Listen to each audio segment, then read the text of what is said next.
حضور کو علم غیب نہیں دیا گیا تو ہم لوگ عالم غیب مانتے ہیں کیوں؟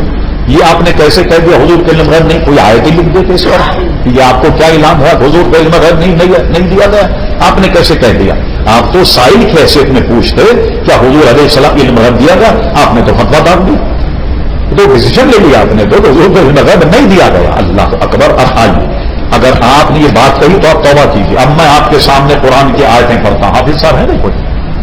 آپ ہیں حافظ صاحب؟ تھوڑا سا قریب آ جائیے میرے، جب میں آیتیں پڑھوں صرف آپ گردن ہلا کر رہی کہ میں ٹھیک پڑھ رہا ہوں، کیونکہ میں حافظ نہیں ہوں، پہلے بتا رہا ہوں۔ سنیے آیت، ما کان اللہ لیطلعکم علی الغیب ولکن اللہ یجتبی من رسولہ من یشاء۔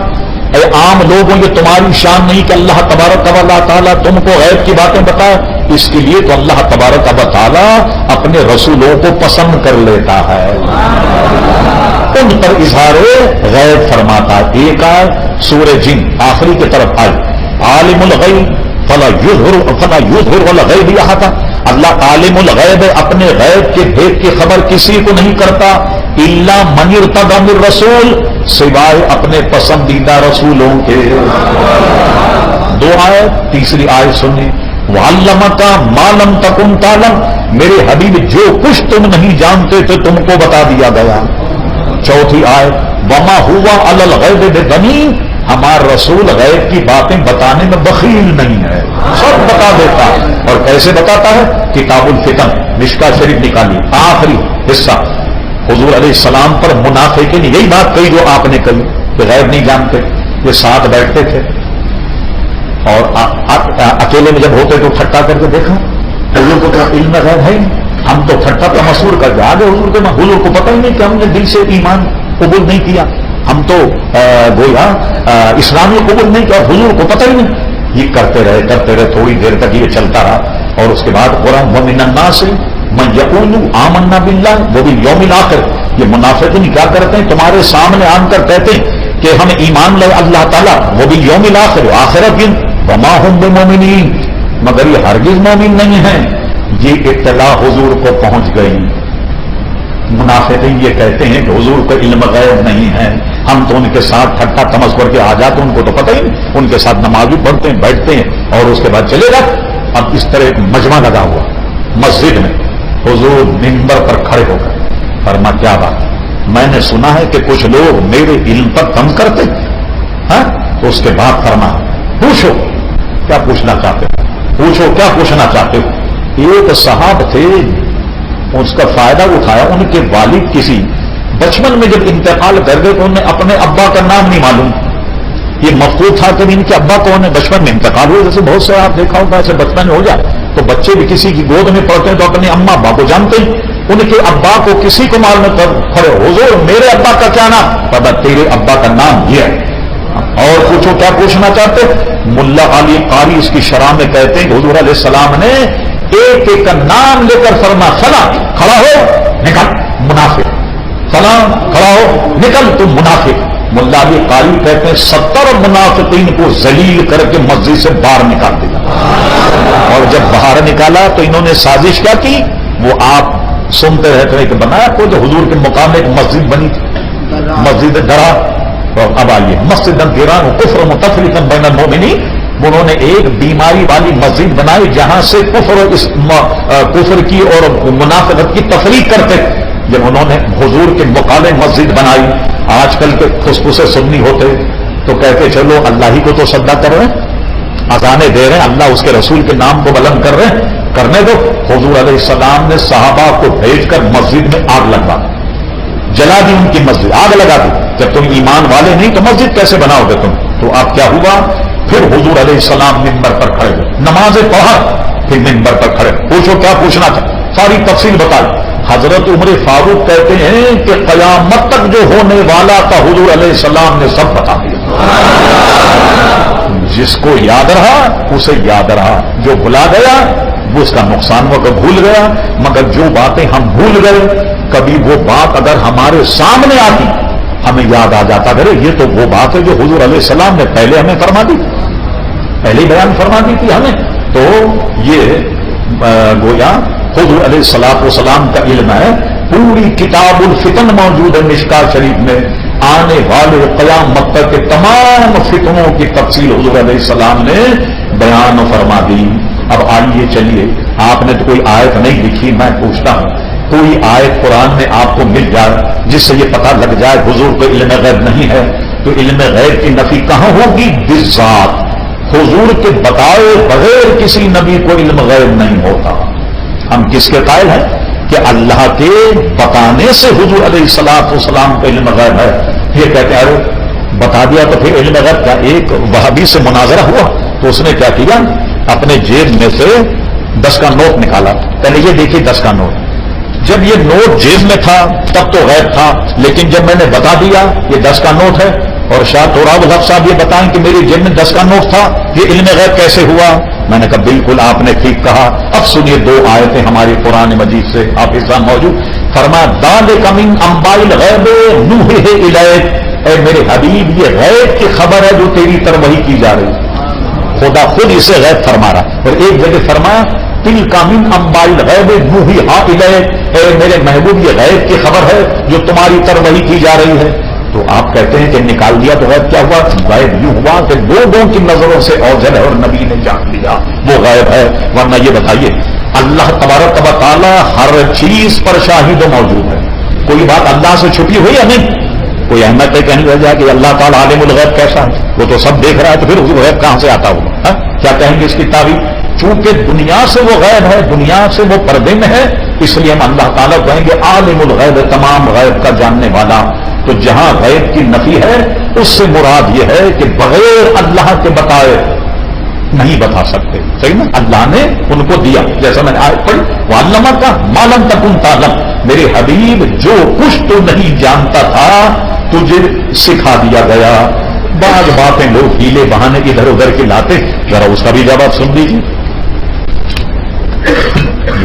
ٹھیک، علم غیب سے متعلق کوئی صاحب حضور کے گھر آئے، آنے کے بعد دروازہ کھٹکھٹا، حضور نے فرمایا کون؟ انہوں نے کہا میں. آپ نے کہا میں کون؟ میں کا نام بتاؤ. پھر انہوں نے میں کا نام بتایا کہ میں. تو حضور نے دروازہ کھولا تو براہین قافیہ جو دیوبندی کی جو کہ صفحہ اول کی کتاب ہے اس میں انہوں نے یہ لکھا حضور تو یہ بھی نہیں جانتے کہ دیوار کے پیچھے کون ہے. حضور نے پوچھا نا کہ میں کون؟ میں کا نام بتا. حضور کو یہ بھی معلوم نہیں کہ دیوار کے پیچھے کون ہے. اللہ اکبر. ایک ہمارے بہت بڑے علامہ گزرے، ہو سکتا ہے ابھی بھی زندہ ہوں، حضرت اللہ مولانا عبدالسلام صاحب. ایک کتاب انہوں نے لکھی علم خیر الانام، 30 سال 35 سال پہلے میں نے پڑھی تھی، ربی میرے پاس موجود ہے. اس میں وہ لوگوں کی سیاہی کا اندازہ لگائیے قلب. اس میں ایک اعتراض ہمارے عالم نے وہ اعتراض عقل کیا کہ کسی نے حضور سے پوچھا، حضور گھوڑے پر سوار تھے، حضور گھوڑے کی کتنی ٹانگیں ہیں؟ حضور کو پتہ نہیں تھا گھوڑے کی کتنی ٹانگیں. حضور نیچے اترے اور جھانک کر کے دیکھ کر بتایا کہ گھوڑے کی 4 ٹانگیں ہیں. سبحان اللہ، کیا بات. کہا وہ کس منہ سے جاؤ گے والی، شرم تم کو مگر نہیں آتی ہے؟ حضور کو گھوڑے کی 4 ٹانگیں یہ بھی نہیں پتا تھا، دروازے پیچھے کا یہ بھی نہیں پتا. اب سنیے حضور نے کیوں پوچھا. پوچھنے میں کوئی حکمت ہوتی ہے. علم والا آدمی اگر پوچھے اس میں کوئی حکمت ہوتی ہے. کہا میرے غلاموں میں تو جانتا ہوں کہ یہ کون ہے، مگر میں تمہیں قانون و ضابطہ دینے آیا. خبردار جب بھی تمہارے گھر آئے کوئی کہے کہ کون، وہ کہے میں، کبھی دروازہ مت کھولنا. میں تو سب کو جانتا ہوں، تم نہیں جانتے. ہو سکتا کوئی چور آ جائے، کوئی چکر آ جائے، کوئی ڈاکو آ جائے، کوئی بدماش آ جائے، تو جب تک آنے والا نام نہیں بتایا دروازہ مت کھولنا. یہ نظام دیا حضور علیہ الصلوۃ والسلام نے کہ تاکہ تمہیں میں بچاؤں کہ کوئی بدماش اچکا تمہارے گھر نہ آ جائے. اس میں حکمت عزیزان گرامی یہ تھی. اب آئیے یہ ان کی بڑی مضبوط دلیلیں بتا رہا ہوں. ایک موقع پر حضور علیہ السلام صحابہ کے ساتھ سفر میں تھے. اب اس کے بعد جب سفر سے کوچ کرنے لگے ام المومنین حضرت عائشہ صدیقہ کے گلے میں ایک ہار تھا. وہ گلے کا ہار گم گیا. بسیار تلاش کرتے رہے وہ ہار ملا نہیں. ٹھیک. پھر اس کے بعد کیا ہوا، سب لوگ پریشان ہو گئے، بہت دیر ہو گئی وہاں ٹھہرنے میں. اور سب سے بڑی بات یہ ہوئی کہ وضو کا پانی ختم ہو گیا. اس لیے سب لوگ پریشان ہو گئے. تو حضرت ابو بکر صدیق کے پاس آئے شکایت کرنے کے. دیکھیں آپ کی بیٹی کی غفلت سے کتنا بڑا معاملہ ہوا. اگر یہ آپ کی بیٹی غفلت نہ کرتی, ہار نہ گماتی, تو کتنی لوگوں کو پریشانی نہیں. تو اب آپ بتائیے, نماز کا ٹائم جا رہا ہے اور پانی موجود نہیں, کسی کو وضو کرنا ہے, کسی کو غسل کرنا, تو نمازوں کا کیا بنے گا؟ ابو بکر صدیق ذرا سا ناراض اور گئے اپنی بیٹی کے پاس. مگر وہ کیا تھا کہ حضور علیہ السلام ان کے زانو اقدس پہ سر رکھ کر سو رہے. ابو بکر صدیق سے ایسے انگوٹھے سے, ان کی بیٹی تھی عائشہ صدیق, ان کے پیچھے ایسے ہاتھ مارا. کیا تم نے حرکت کی کہ تمہاری وجہ سے کتنے لوگوں کو نقصان, کتنے لوگ پریشان, اس طریقے سے حرکت کی. دیکھو کتنی پریشانی. اگر حضور علم غیب ہوتا تو بتا دیتے. اب کیا ہوا, جب اونٹ اٹھایا تو اونٹ کے نیچے جناب وہ ہار مل گیا, جو گما ہوا ہار تھا. یہ بناتے ہیں لوگ دلیل. اس کو آپ سنیے, اس کی تفصیل. اگر اس کی تفصیل سنیں آپ, تو اگر اللہ تعالیٰ حضور سے بعض باتوں کو مخفی رکھتا ہے, ہمارے نزدیک جائے کوئی حرج نہیں, اور بعد میں بتا دو کوئی حرج نہیں اس میں. اب سنیے آپ. ہوا یہ کہ جب نماز کا وقت جانے لگا, صحابہ پریشان حیران تھے ہار گمنے کی وجہ سے. تو اللہ تبارک و تعالیٰ نے تیمم کی آیت نازل فرما دی. اور میرے حبیب, جب تمہیں پانی نہ ملے, اگر غسل کرنا ہو, وضو کرنا ہو, اب تم مٹی سے پاکی حاصل کر سکتے ہو. لیجیے صاحب, کسی امت میں تیمم نہیں تھا, کسی امت میں تیمم نہیں, لیکن اس امت میں تیمم ہے کہ اگر آپ غسل کی حاجت ہے, پانی نہ ملے, تیمم کر لیں, آپ پاک ہیں. اگر بے وضو ہے تو آپ تیمم کر لیں, آپ پاک ہیں. لیکن اس کے بھی شرائط, مثلا 1 میل ادھر, 1 میل ادھر, 1 میل سامنے, 1 میل پیچھے, اگر یہ متفق ہو جائے, کسی سے معلوم ہو یا آپ کا اپنا تجربہ ہو اور نماز وقت آ جائے, تیمم کر کے نماز پڑھ لی جائے گی. کتاب التیمم مشکاۃ شریف میں حدیث ہے کہ 2 صحابہ کہیں سفر پر تھے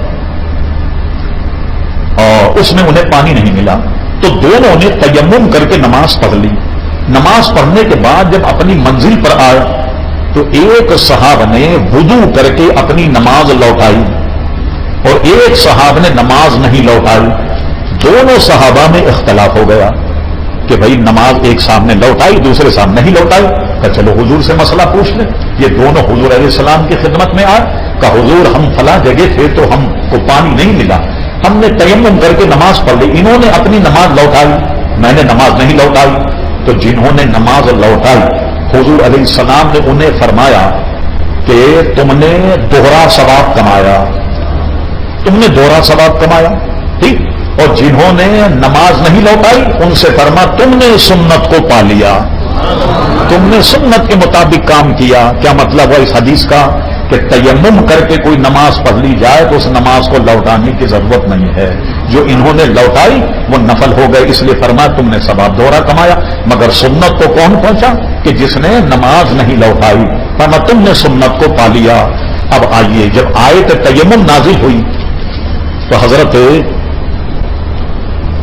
اسید ابن حذیفہ رضی اللہ تعالیٰ, یہ صحابی رسول, یہ موجود ہے, انہی کی حدیث سے حاصل میں ہے. جب آیت تیمم نازل ہوئی, یہ بڑی ہنسی خوشی ابو بکر صدیق کے پاس آئے اور کہنے لگے یا ابا بکر, یہ آل ابو بکر کی برکت ہے, یہ آل ابو بکر کی برکت ہے کہ اللہ تعالیٰ ہمیں تیمم عطا فرما دیا. اور اس تیمم کرنے کے بعد نماز پڑھی, اور نماز پڑھنے کا جب قافلہ جانے لگا, جب اونٹ اٹھایا تو اونٹ کے نیچے سے وہ ہار مل گیا. اب لوگ بتاتے ہیں کہ دیکھو جو معلوم نہیں تھا, اس میں کیا حکمت تھی, آیت تیمم امت کو دینی تھی. ایک بار اب لیجیے, اگر یہ دلیل بناتے ہیں آپ کی کتاب سے, آپ کی خانہ تلاشی لیتے ہیں, جیسے پولیس والے گھر کی تلاشی لیتے ہیں تو آپ کی خانہ تلاشی لیتے ہیں, آپ کے گھر کی کتاب شمائل امدادیہ, اور اس کے لکھنے والے کون ہیں, جمع کرنے والے مولوی اشرف علی تھانوی صاحب, 5-7 مولویوں کے اس پہ دستخط, حاجی عبداللہ مہاجر مکی کا ملفوظ ملاحظہ فرمائیے. فرماتے ہیں کہ لوگ کہتے ہیں کہ انبیاء اولیاء کو علم غیب نہیں ہوتا. ارے میں کہتا ہوں اہل اللہ جدھر نظر اٹھا دے علم غیب کے پردے اڑ جاتے ہیں. اور لوگ حضرت صدیق اکبر کے ہار کے واقعے کو اپنی دلیل بناتے ہیں. تو میں کہتا ہوں کہ یہ دلیل نہیں ہے, اصل میں علم کے لیے توجہ کا ہونا ضروری ہے. اس طرح حضور کی توجہ نہیں تھی. کتنا شاندار جواب دیا. یہ بالکل ایسا ہے جیسے یہ حافظ صاحب آ جائیں, میری مسجد میں کہ مجھے تراویح پڑھائیں. میں کہوں مولانا صاحب آپ سے انٹرویو لینا کا چیزیں صاحب انٹرویو لیجیے. میں کہوں اچھا یہ بتائیے کہ سورہ یاسین کا آخری رکوع کہاں سے شروع ہوتا؟ اب مولانا سوچ میں پڑ گئے, ذرا ذہن بنا رہے ہیں. تھوڑی دیر کے بعد انہوں نے پھر پڑھا. پھر میں نے کہا یہ فلاں آیت کہاں ہے؟ یہ پھر بیچارے سر پٹا کر یاد کرنے کا پھر بتا کہ یہاں ہے. کوئی احمد کا نہیں جی حافظ ہی نہیں ہے. ہاں ایسے ہی بول رہے ہیں. ارے بھائی توجہ کی ضرورت ہوتی ہے, توجہ کو مبذول کرانا ہے کہ آخری رکوع کہاں سے شروع ہوتا, یہ آیت کون سے پارے, کون سے سپارے, کون سے رکوع میں ہے, تو توجہ ہونی چاہیے. یہ جواب حاجی امداد اللہ مہاجر مکی کا ہے. شمال امدادیہ انہی کے مکتب کی شبیہ ہمارے پاس موجود ہے. اس میں انہوں نے علم غیب کا جواب جو میں نے دیا وہ آپ کو دے دیا ہے. اب تو میرا خیال ہے مکمل ہو گیا ہوگا آپ کو کہ باور ہو گیا ہوگا آپ کو کہ حضور علیہ السلام یا تمام انبیاء کو جو بھی علم ہے اللہ تبارک و تعالیٰ کا عطا ہی ہے. اللہ کے بغیر عطا کیے کسی کو کوئی علم کا کوئی چیز کسی کو نہیں مل سکتی بغیر اللہ تعالیٰ کے عطا کے.